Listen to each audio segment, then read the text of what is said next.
of the 52nd Battalion, 135. So what number should I read? I was right, 341. For all the battalions of Gavati. No, he's wrong there, he's wrong. He never should have been an officer.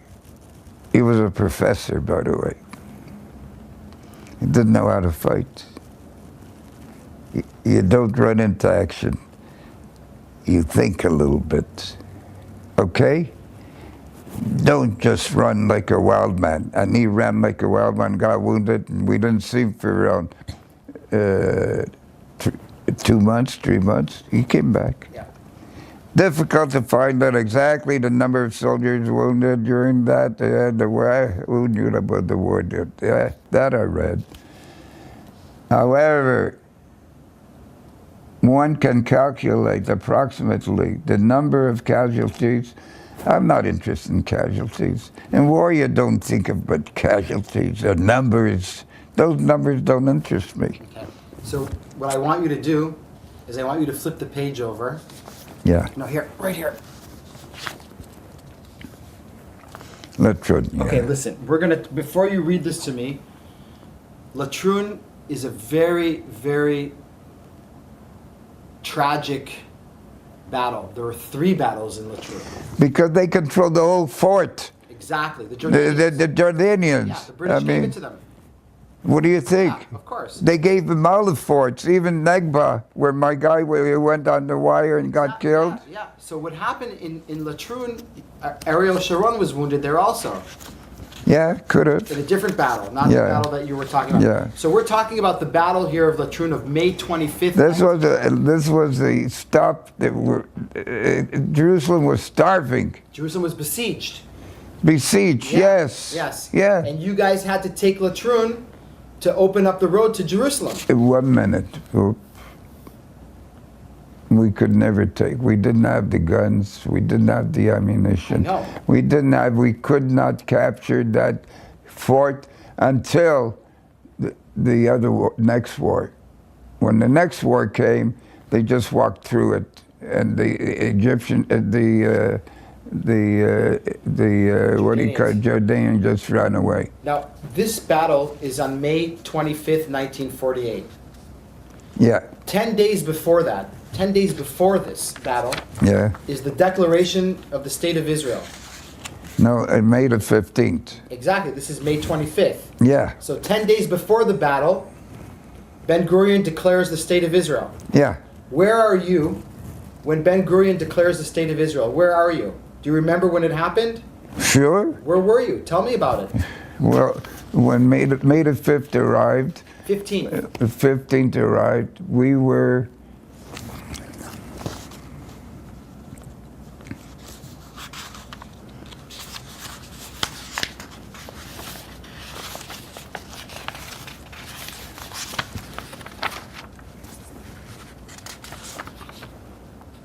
May the 15th. May the 15th, okay. May the 15th. May the,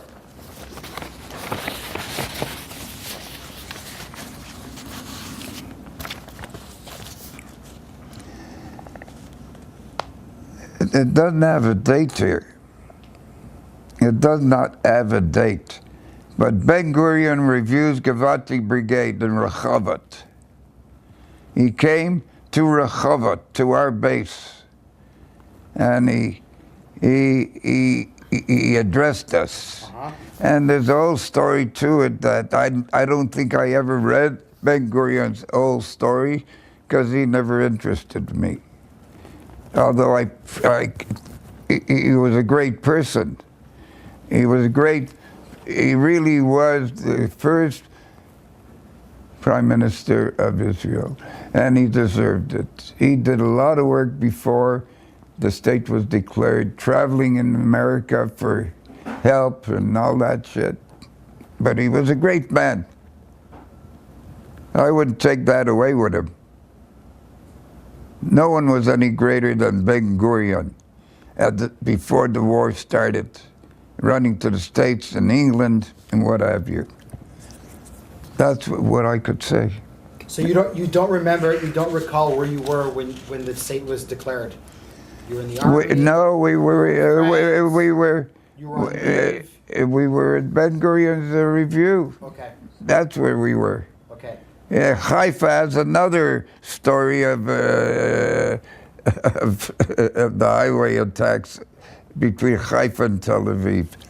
I wasn't in that one. No. Here, I'll take that from you now, and we're going to talk about Latrun right now. I want to just read. Latrun was the worst spot we could have been involved in until we captured it. And they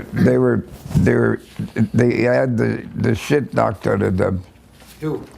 The Jordanians. I'm going to read what it says here. We're going to go paragraph by paragraph. Yeah. There's an actual date here. Yeah. May 25th, 1948. The charge on the Latrun fortress. The Givati battalions, many nights during the month of May, clearing roadblocks at Latrun in order to get supplies to the old city of Jerusalem. Yeah. Trying to feed and save the people. In the fortress, looking down at us, was the Jordanian army and their British officers with heavy artillery. Yeah. Yeah. Yeah. You don't believe that? Of course I believe it. I'm just checking with you. I'm checking with Sure, it's, I mean, I'm what checking with you. they're shooting their big artillery shells over our head. They're whistling, it's whistling and whistling. We were in the bush though. You and your scout. No. whole- Our old group was under trees. We were protected by the trees, the forest. That's how do you think we were staying in front of the goddamn castle there? It says here that a shipload of Holocaust survivors were trained in Romania to use heavy equipment. Awful that. What happened? Explain to me what happened. The Romanians were that group now. They were different from your group? Yeah, they were only to protect our identity that we're not training there. We had a Palmach guy up in the mountains above Marseille. Now, they were sent down. Now, I got this from one of the guys I met in Tel Aviv. Just at the beginning of their arrival. These Romanians. Yeah, they were Holocaust. down in the south, but not in the Negev part. No, not Negev. Way before there was a kibbutz that was attacked by the Egyptians. Negba. No, not Negba. That's a castle again. That's another. Negba was a castle. A castle that the British left for to the Egyptians. Yeah. What happened with these? Who were these Romanian? What's the story? They went to a kibbutz, Okay. and that kibbutz was attacked in that area down before Nakba. There's a lot of action on the way to Nakba.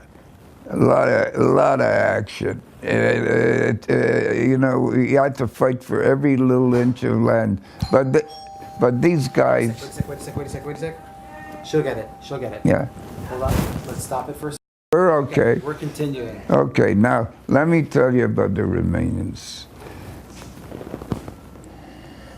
I'm in Tel Aviv on leave Before the battle or after? with the Hungarians, With the Romanians. with the Romanians rather. And though they were Hungarians, they were not The Romanians. Hungarians were the ones that came with you on the boat from Marseille. Yeah, but those are the Hungarians I'm talking about. Okay. I'm sorry, I didn't mention. They were stationed in a kibbutz on the way to the south, not on the, but there's where Egypt got through in partial time. And they were not trained as warriors. They were from the Holocaust. And half of them were killed in the first action of that kibbutz. Half. How do I know that? Because I met their leader in Tel Aviv. He was on leave, and he started crying to me. We had no training, we had no guns, we had nothing. And half of us were killed. Okay? I mean, how don't you protect the kibbutz? I don't know. We didn't have troops. It was the beginning of the war still. It was a start. Okay? How do you know? I mean, he started crying to me. He says, Jerry, he called me Yussel. Yussel, I never saw a slaughter like that in my life, even in Auschwitz. Anyway, that's the end of my story.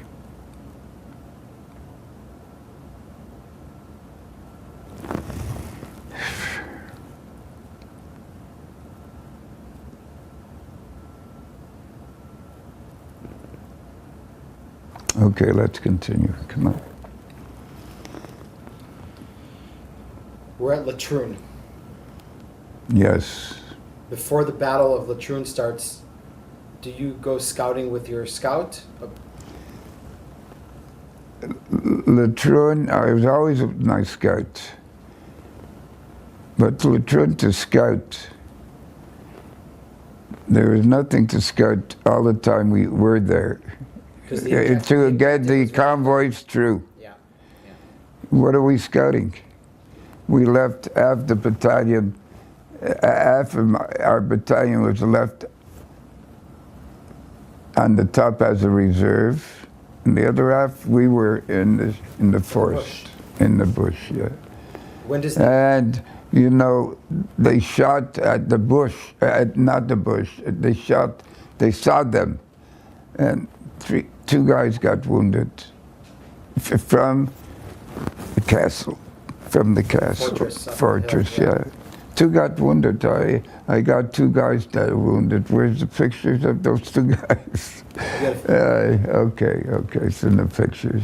They got wounded, but one grazed the head and the other one grazed, I think, his head also. It says here, where were we heading to? No clue. May 24th at 9 p.m., we got orders. Up by 2 a.m., May 25th, onto the buses by 3 a.m. By 3:20 a.m., we knew where we were heading towards the Latrun Mountain Fortress. Arrived in the valley, disembarked. Now it's 4 a.m. Our company commander told us we were to act as the reserve force. The newly arrived refugees... Oh, this happened. They were massacred. That part I know.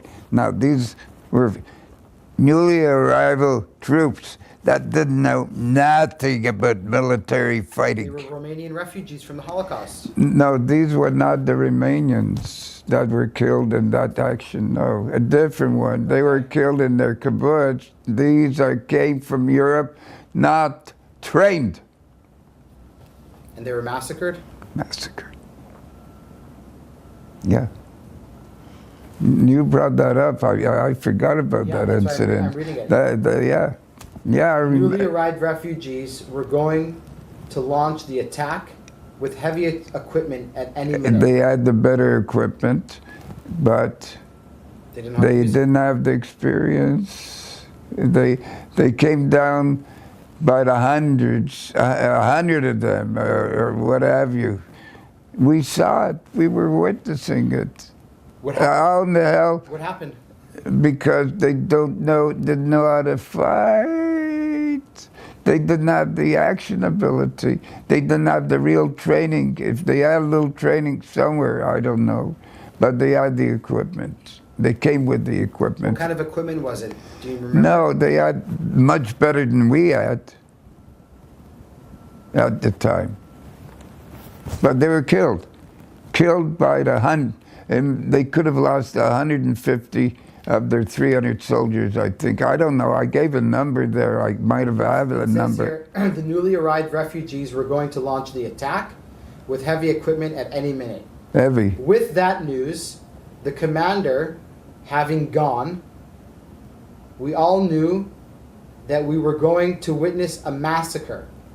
So it came to pass. That day, let's see. Let me. It was 38 degrees Celsius. Yeah, very hot. Humid. By 9 a.m., the walking wounded were coming through the valley in doves. In the valley in doves. Then the stretcher cases. Imagine arriving in your homeland and not living to see it. That's it. I remember that action. I forgot that action completely in my mind. Okay, what can you tell me about it? We were in reserve witnessing it. You saw the whole thing. The whole bloodbath. A real bloodbath. A real fucking... Whoever planned that attack should have his head examined. Anyway. Who was blamed for it?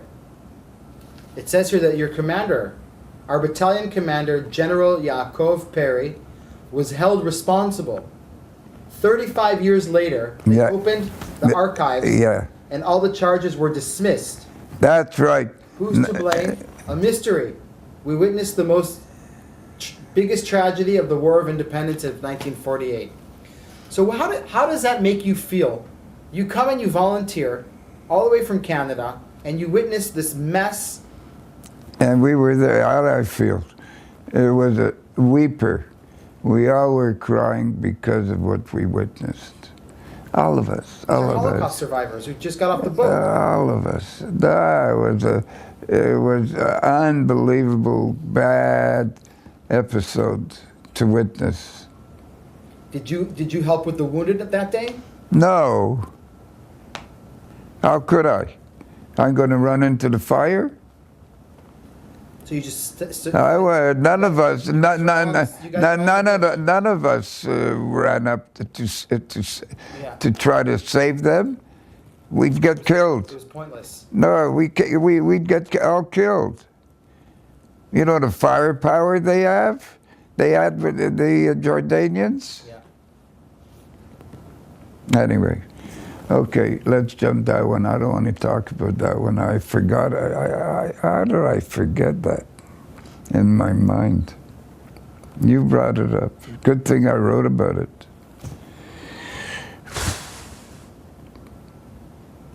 Continue, please. By May the 28th, we lost most of the old city. We couldn't capture the latrine forests. Colonel Mickey Marcus of the U.S. Army saw a way of bypassing the fortress, and this is, of course, the story of Mickey Marcus, which we all know. And what happened to him? Yeah, well, okay. Yeah, I know. His guide didn't speak English, so. That's the communication issue that we were talking about earlier. Oh, yeah. You gotta speak English. He didn't know. He didn't know Hebrew. And he was a colonel yet. He should have known better. That's what I think. Should have, would have, everything's a should have. And we went to visit him, his gravesite. Where's he buried? Right where the College of you create all the officers out of West Point. That's it. That's right. He went to West Point. Didn't he? Yeah. Mickey Marcus. Yeah, he was a colonel. Yeah. At West Point. Yeah. He was one of the big trainers of the officers. Yeah. And he's buried there. You saw the pictures. I showed you the pictures of me and my buddy at the stone. You know, or you don't remember? Yes, of course I remember. Oh, you remember? Yes, I remember. Okay. So okay. after Latrun, after the bloodbath at Latrun, where do you guys go? Different actions, wherever. But what happened with me,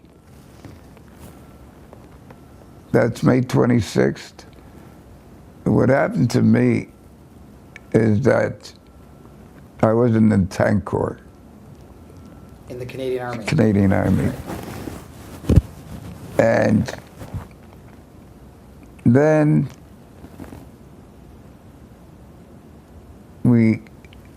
they thought about the Navy. And being in the tank corps, I knew how to mount guns. On tanks. In the tanks, yeah. I got a little practice in that shit. Anyway, when you mount a gun in the tank, you can mount it on a ship.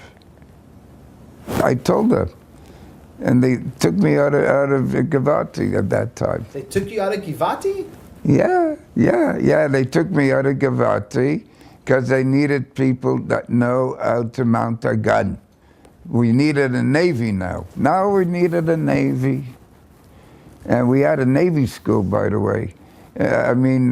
Officers training course. Athlete, near Haifa. No, you're going way back before. The real headquarters place they trained their officers initially was in Jaffa. In Jaffa? Yeah, we had captured Jaffa, sure. Yeah. We had a school. That was their Navy school. They send you to Jaffa? Eh? Did they send you to Jaffa? I was stationed in Jaffa. So they take you out of Givati?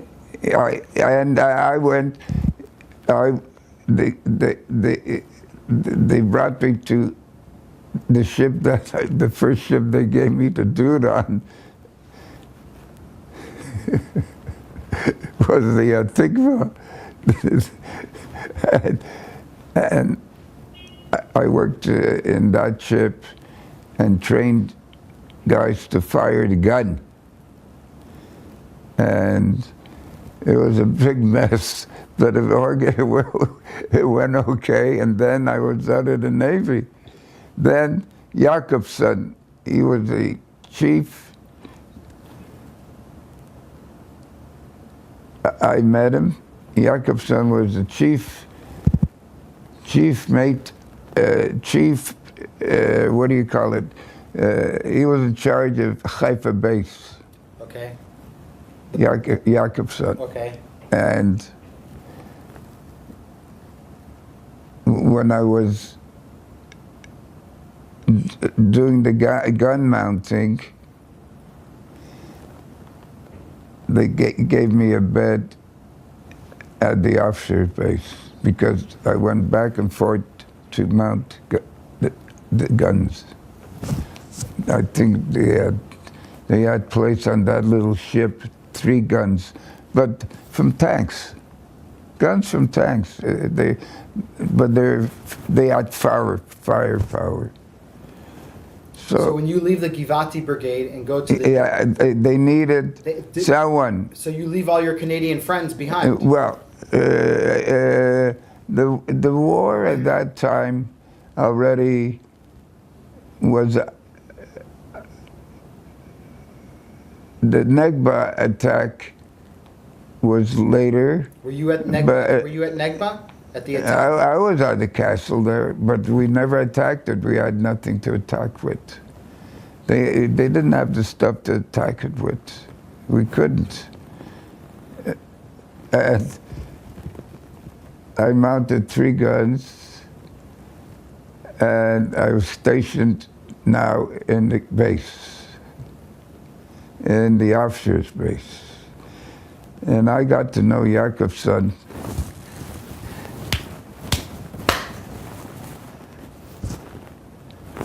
Great. I had a drink with him every night. What were you guys drinking? 1 shot. Me, 1 shot. Come on, I was a kid. I couldn't drink more than that. 1 shot. Now, the funny part about Jakobson, I went on leave, I was with abroad, and I came back 3 days late, or 4 days late. Put me in the jail. right in the officer's base. It's right on the officer's base, and the door's open. I could walk out anytime I want. Around the base, you know, the officer's training place. And every night, I hear her voice,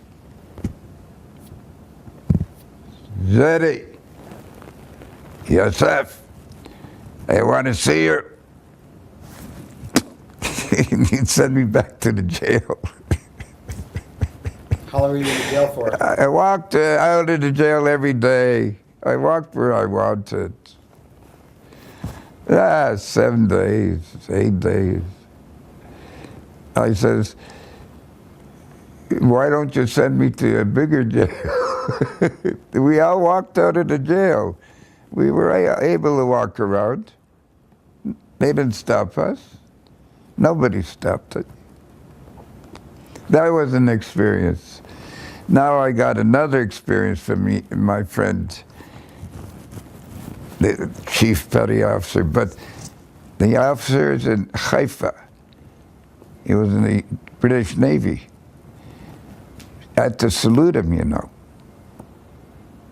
I had to salute him, and he was a tough son of a bitch in the British Navy. He hated the English, so he was mean to all of them. They told me the story. And then I get a call from him. That was another story. He was back in Haifa in charge of the ships. Who? Jakobson. Does he have a first name? Do you know what his first name is? Jakobson. I don't know his first name. And he was in charge in Haifa of the refugee flow. And they needed to paint. The biggest ship was I have a booklet, but what was his name? The name of the biggest ship? No, it's not in that story. No, I don't have him in that story. I have him in a separate story. The biggest ship was the Altalena. No, not that name. Son of a bitch. No, not the no, sit down. Your microphone is connected. The Altalena is another story? No, not the Altalena. Not the Altalena. It was the biggest ship they had that brought refugees. Exodus? Exodus. And they wanted to refurbish it and paint it. So Jakobson calls me, and I have to go to live now in Haifa. Why? He says, you got to do me a favor. I need a person with brains like you. Fuck you with your brains. I tell him right to his face. I never respected it. I says, tell me what you want. He says, I want to paint the Exodus. So you want to paint so what do you want from me? I'm not a painter. He says, you don't have to. You're going to get the paint, you're going to get people, and they're going to paint it. It has to be painted before he picks up the refugees. It must. Okay. So I had a buddy who lived in Haifa, and I lived in his house, right in the port. He was also in the Navy, but he was in a different section at that time, and he was out. And we were in downtown, the port city. There was a beautiful restaurant I ate right in the port city, right across the road from where I was living. It was convenient. Anyway, the joke here is, I'm not in command of the paint. So I finished the front side. I had people painting. I don't think, yeah. I was like a foreman. I was the foreman. Yeah. Yeah, we got along. All the guys are good. And we painted one part of the ship. Came out beautiful. And then we got paint for the other side.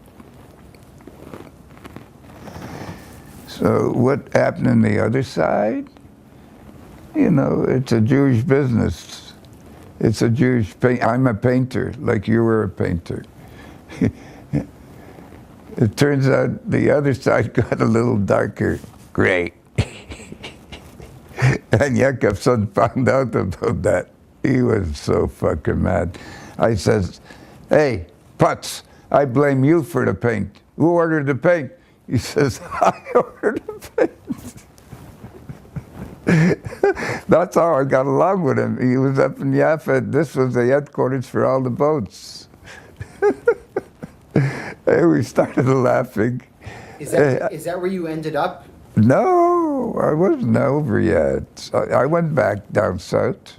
You did? Yeah, I went back. I didn't go back to the fighting. Okay, where'd you go? I didn't go. I did what I wanted to. I did what I wanted. I went back to the base, and then I went around. I went back to the base. Which base, in Rehovot? The Givati base? No. I had nothing to do with Givati. So I went to visit the troops in Rehovot. Your friends? My friends, yeah. You still stayed in contact with them? Oh, yeah, all of them. Oh, yeah. You're great. Yeah. So, Jakobson says, okay, you go down to the store and you'll go with this fella. He's in charge of all the food for the boys on the boats. And you'll go with them and you'll pick up food with them. It's an easy job. And you get all the cigarettes you want. That was the part I liked. Cigarettes, there was no duty.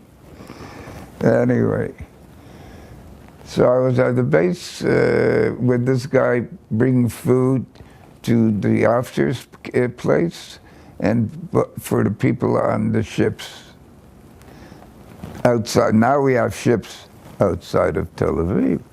My little Tikva is outside Tel Aviv. He's going to fire a peanut. Anyway, so I did that. And then I said to myself, now we're in October. October 48. Yeah, October, and I had some friends of mine that were in Israel from Montreal. They never fought with me. They were in the kibbutz. They went into one action when it happened up in up north. They saw the action. They came back in 3 fucking days, scared shitless. I said, you know how to fight? You were at a kibbutz all the time. I fought, you were in your kibbutz. Boys from Montreal. He says, hey, we're planning on leaving, going back home. I says, okay, look, plan it and include me, because it's coming now into November. I says, I'd like to go home, because I have nothing to do now. And they made the arrangements for me, and in November, we got on the biggest ship Israel had at the time. And we went to Marseille. That was the end of my trip, my time in Israel. And we all got documents and money. They paid us money in Marseille for a while. Mahal, the Palmach. And no, the government. The government, the Israeli government. Or the Jewish agency. They looked after us in Marseille for a couple days, only a few days, but we landed in Paris. And that one we didn't want to leave too fast. What happened in Paris? There's a Jewish agency too. They always ended us, but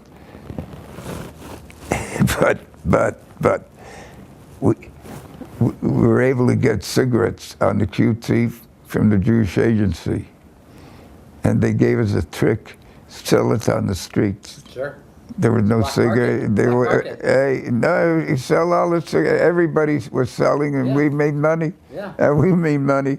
And we went to the Folie Bergère. We went to all the shows after we had the money. And we did that till the plan, how are we going to go home? It turns out they went home.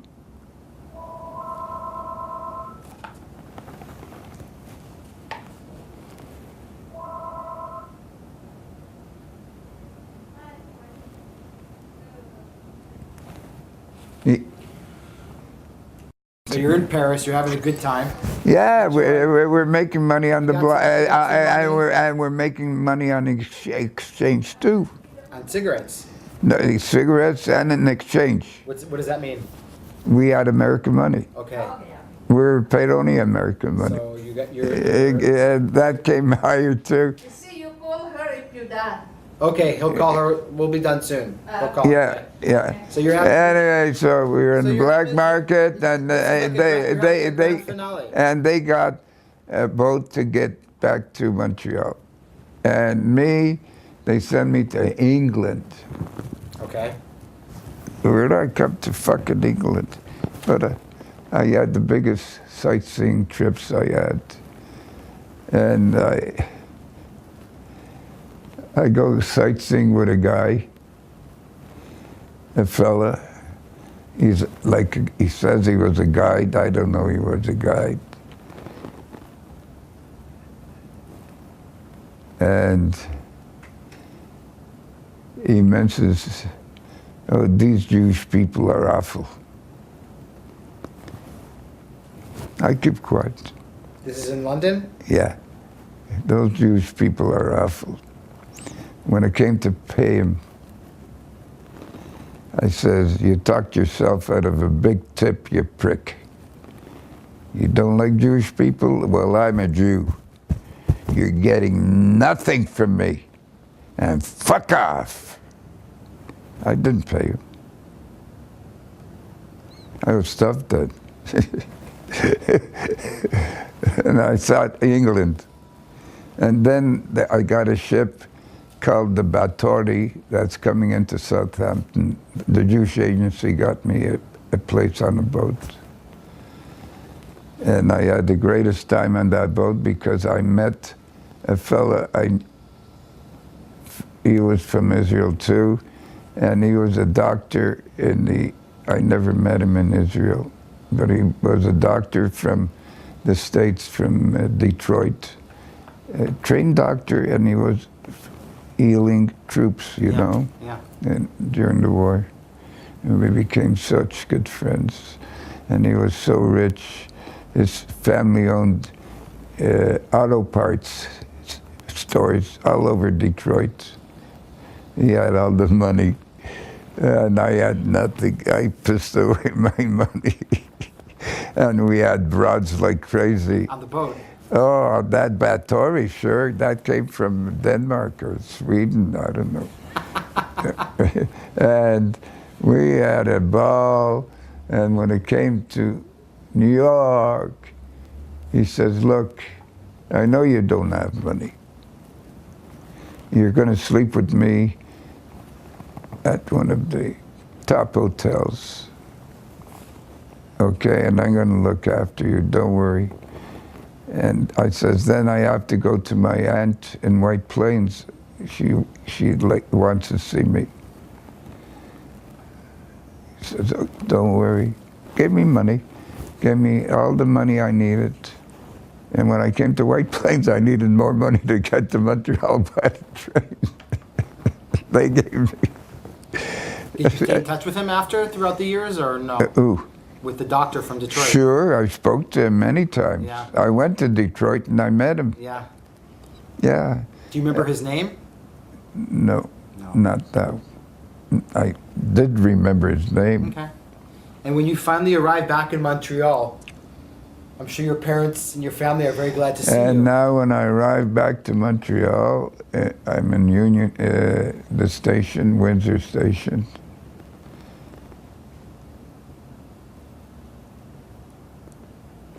enough money.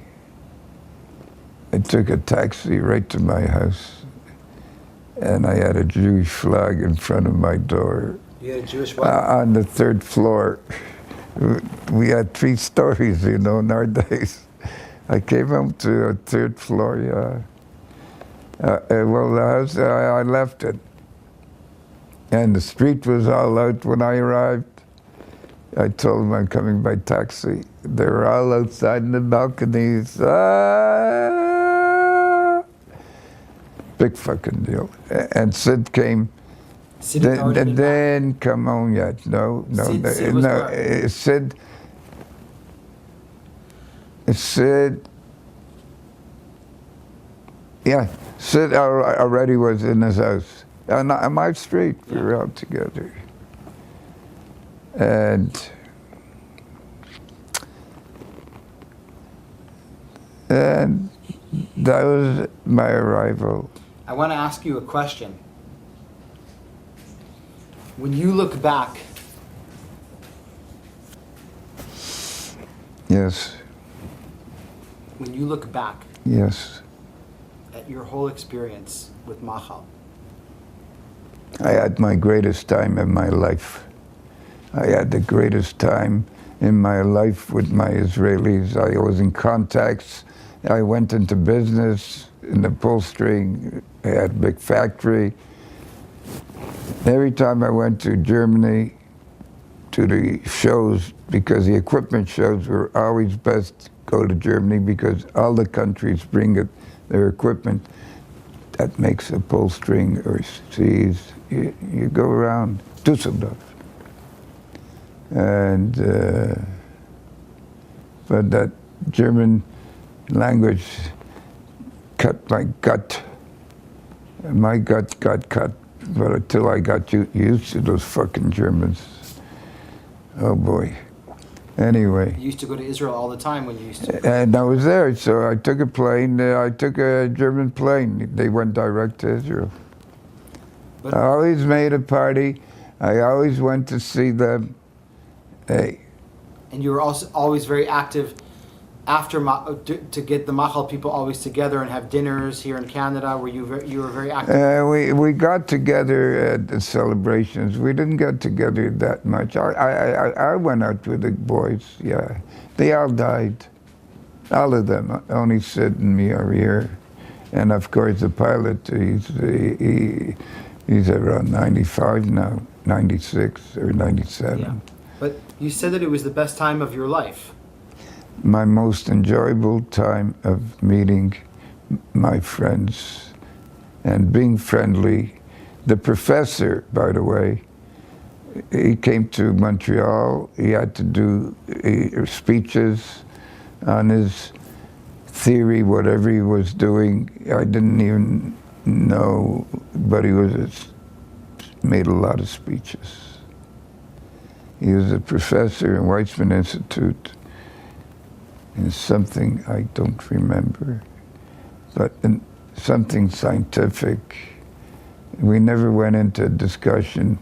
If he'd go to Ottawa, I'd drive him to Ottawa instead of him taking a plane and drop him off at the University of Ottawa. And he made speeches. He was on demand for his type of work. And one day I get a call from one of my buddies. He committed suicide. Yeah. His wife is still alive. Is there anything? How does a professor commit suicide? You know, to this day, he might have been on a theory that he couldn't figure out. He said, that now's my time to go to sleep. How could he do that to his wife? How could he do that? Jerry, before we conclude this interview, is there anything that we didn't mention? Is there anything that we didn't talk about that you think is significant to your story? Nah, it covers everything. It covers my time in the action, it covers my time going in, helping the Navy. It covers my time, not of my love life in Israel. No, I won't discuss that with you. No. No, I wasn't short of that. It's okay. That's personal. Anyway, but I loved Israel. I went back so many times, so many parties. And my wife came. I brought all my kids on a trip, and they came to the parties. And you took them to Latrun? The sightseeing, we went around. G'ry, we went to Jerusalem. Like today, well, they have a train, going from Tel Aviv. I don't know if you know about this. What am I talking to you? You know it. You know the train that takes 12 minutes from Tel Aviv station to Jerusalem? No, it's not done yet. It's not finished yet. No? No! Are you No. serious? And it's not 12 minutes, it's 28 minutes. So 10 minutes. But it's not done. But you It's know not what? finished. But you know what? Everything they do is, they think of military. Everything they made, military. To get to one point fast. Sure. With these Arabs, you never know. Till today. Jerry, I wouldn't go to Jerusalem. why? Nah, I don't have to be shot by an Arab. And I don't pray. I never prayed the wall. I never prayed in Israel. I don't pray here. All I say is Kaddish for my wife and my soldiers. I'm not religious. It's okay. Jerusalem's not only about religion. My wife's friend, the general that died on me, he died of cancer. The guy that took me when I came, and they made it.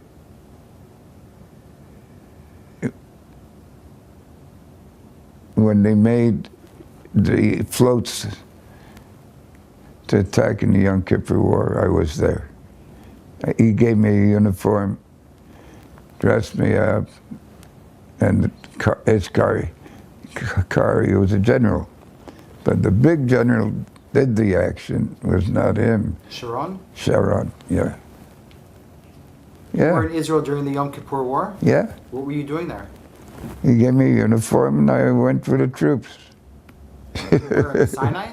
Yeah, into Egypt, when they made the crossing on floats. You remember they made floats?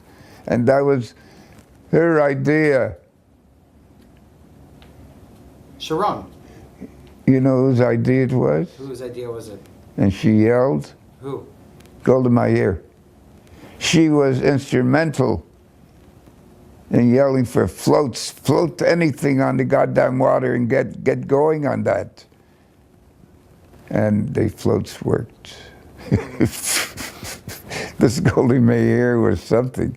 And I came with the troops and it was so quiet because they didn't see the action. And when I left 7 days later, singing, happy, jumping, and me, I had to have a fucking no voice.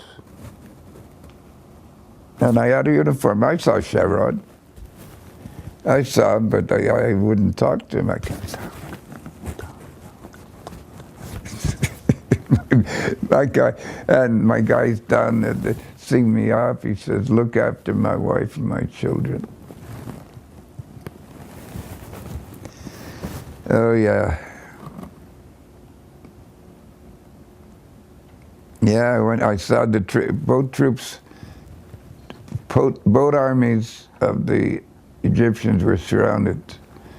And he brought me to them, how they're surrounded. Like, they were so out of it wasn't funny. The north, they had the army surrounded and the south surrounded. What fighters we are. What fighters. Okay, Sharon, oh fuck, what a warrior he was. What a warrior, boy, he was a warrior. Oof.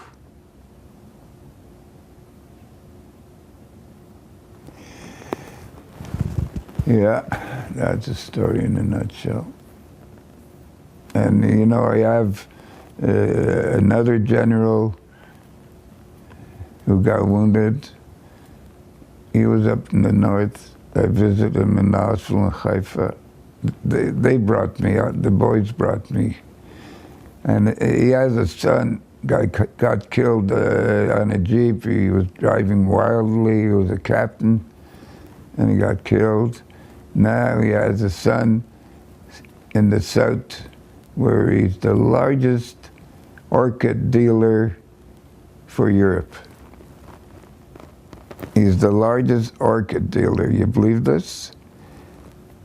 And the land near Eilat is the best weather for the orchids. Orchids, yeah. And he's the largest dealer to Europe. Jerry, we're going to take pictures of your pictures now. Yeah, But hold on, I'm going to stop the camera. yeah.